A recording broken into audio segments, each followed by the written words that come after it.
Oh, so as you can see,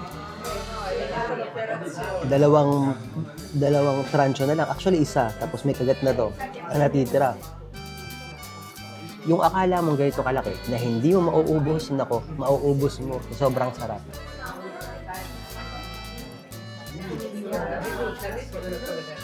Tsaka iba yung ano niya kasi. Hindi siya mabigat sa tiyan.